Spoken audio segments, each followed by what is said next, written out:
Bom dia, boa tarde, boa noite. Eu vou iniciar a apresentação falando sobre as dimensões da crise contemporânea do sindicalismo, impasses e desafios.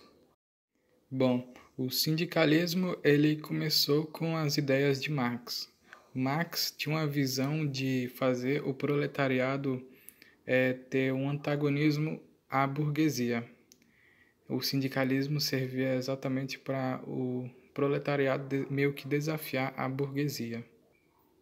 E na visão cristã, o sindicalismo ele servia para fazer meio que um balanceamento social entre o proletariado e a burguesia. Com o passar do tempo, houve um certo enfraquecimento do sindicalismo. E no Brasil existia muita mão de obra precarizada existente por aí nas empresas. Um dos maiores impasses era a flexibilização de trabalho.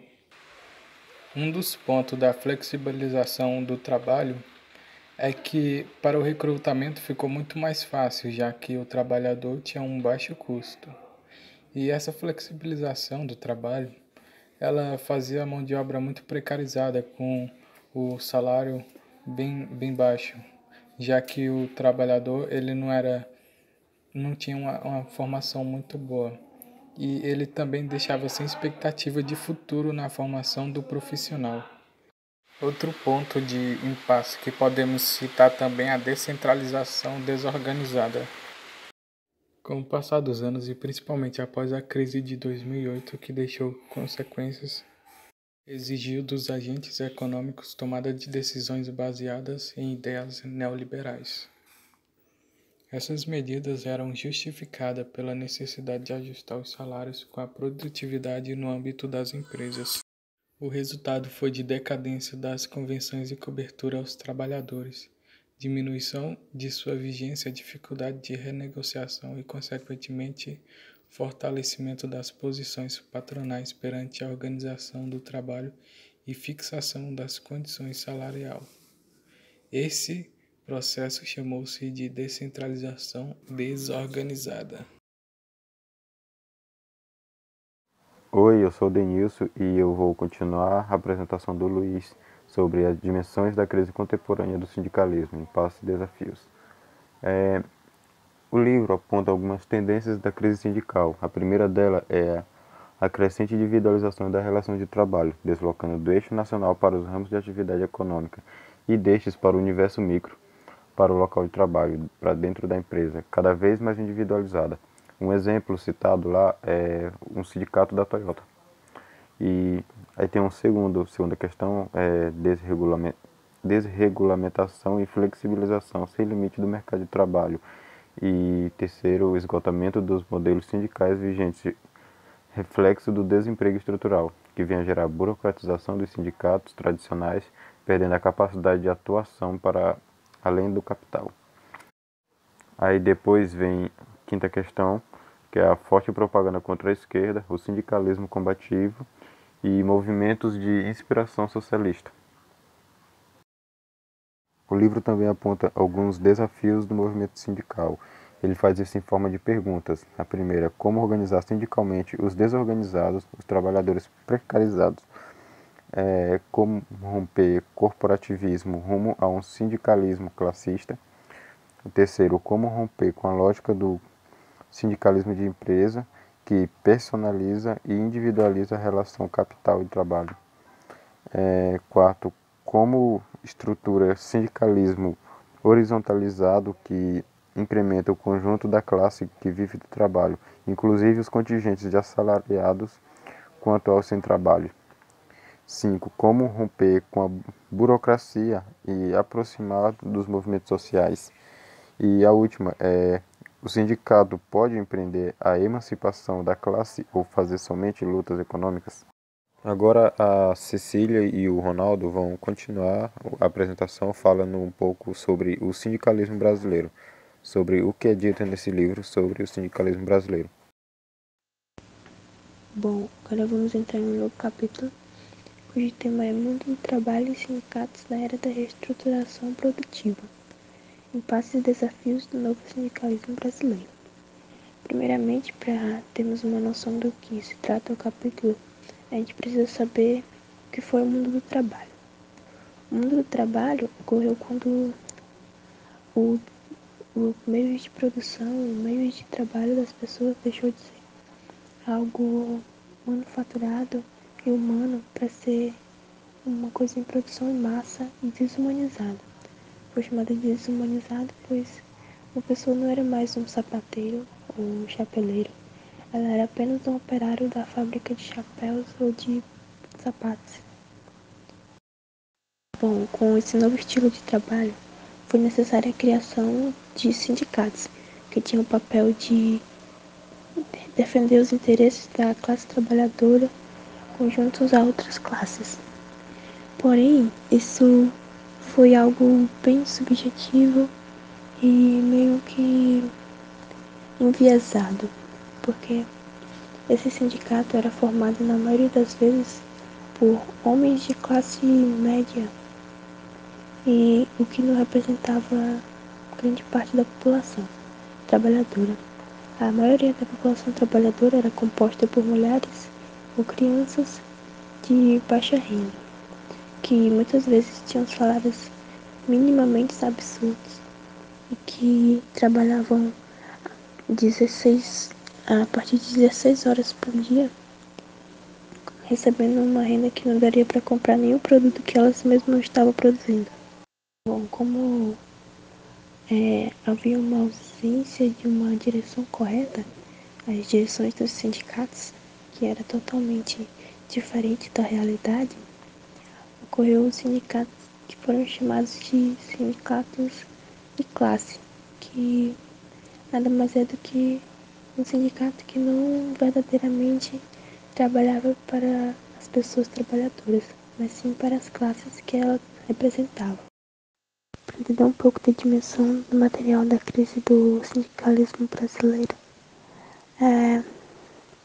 houve a redução do operariado fabril industrial, ou seja, o que contribuiu bastante para essa crise foi a redução dos trabalhadores das grandes fábricas de produção industrial, a crescente subproletarização do trabalho, ou seja, o número de trabalhadores do subproletariado estavam crescendo, a terceirização, quando as pessoas estavam deixando de trabalhar diretamente para outros, elas trabalhavam para umas empresas que prestavam serviços a outras. O aumento do desemprego e estabilidade da construção operária. A inserção das mulheres no setor trabalhista. As mulheres já ocupavam grande parte dos cargos de trabalho, porém, com o aumento das indústrias e a baixa, como posso dizer, a baixa remuneração, as pessoas estavam vivendo uma situação muito precária. E só o que os homens da família recebiam não era suficiente. Então as mulheres tiveram que se inserir no mercado para contribuir com a renda da família. A intelectualização do trabalho industrial, ou seja, o trabalho industrial parou de ser apenas um trabalho de apertar parafusos e fazer coisas sem sentido. Começou a ser pensado e que como e quando poderia otimizar todo o processo.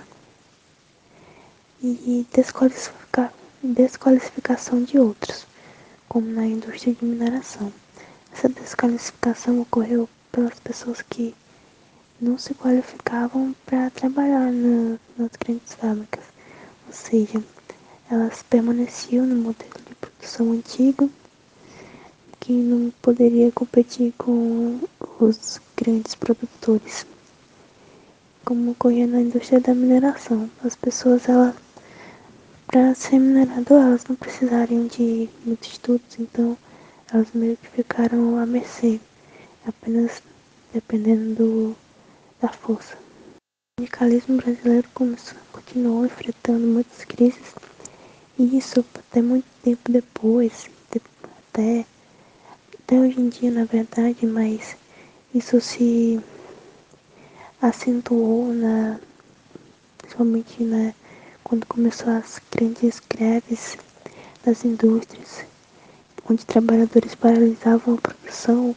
para protestar por algum direito. Principalmente nas indústrias do Rio de Janeiro, São Paulo, as grandes capitais da época.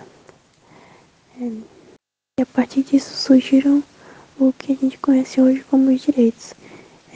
Dependendo das greves desses trabalhadores que protestavam contra alguma coisa, eram conseguidos os direitos deles. Com a paralisação dos serviços, as pessoas se tornaram meio que... não tinha como elas negarem isso. Assim surgiram grande parte dos direitos atuais, inclusive das mulheres que até então estavam à mercê, esquecidas. Poderiam trabalhar, mas porém tinham direitos muito diferentes. Hoje em dia a gente vê outro tipo de desigualdade. Bem, meu nome é Ronaldo Nascimento da Silva. Eu vou dar aqui uma continuação a essa crise dos sindicatos, como já foi abordado, como já foi introduzido pela Cecília. Bem, quando ele fala essa crise dos sindicatos, ele está fazendo uma referência, ele está se referindo à simultaneidade da crise. Isso tanto na materialidade quanto na subjetividade da classe que vive do trabalho. E com essa simultaneidade, ela torna a crise muito mais intensa. E nesse livro ele faz um questionamento, ele aborda umas questões sobre quais foram as consequências dessa crise, ou dessas transformações. E ele fala quais foram as consequências mais visíveis dessas transformações. E esses pontos, que por sinal são bem importantes, são dimensão subjetiva da crise e dimensão material da crise. E já com relação à dimensão subjetiva da crise, ele está se referindo à redução da taxa de sindicalização dos países do primeiro mundo. E quando a gente fala do Brasil, nesse caso no Brasil, ocorreu o surgimento da CUT, isso por volta dos anos 80, por aí. E a CUT, o surgimento da CUT foi considerado uma renovação da luta, mas que foi contraposto por uma forte onda neoliberal que culminou com a criação da força sindical, e que já apresenta nas direções da própria CUT uma tendência de acomodação e conciliação com a ordem dominante. E o sindicalismo brasileiro, ele tem essa dificuldade de negociar quando se trata da ordem. Ou melhor, ele fica nesse impasse. Ele vai negociar dentro da ordem ou fora dela.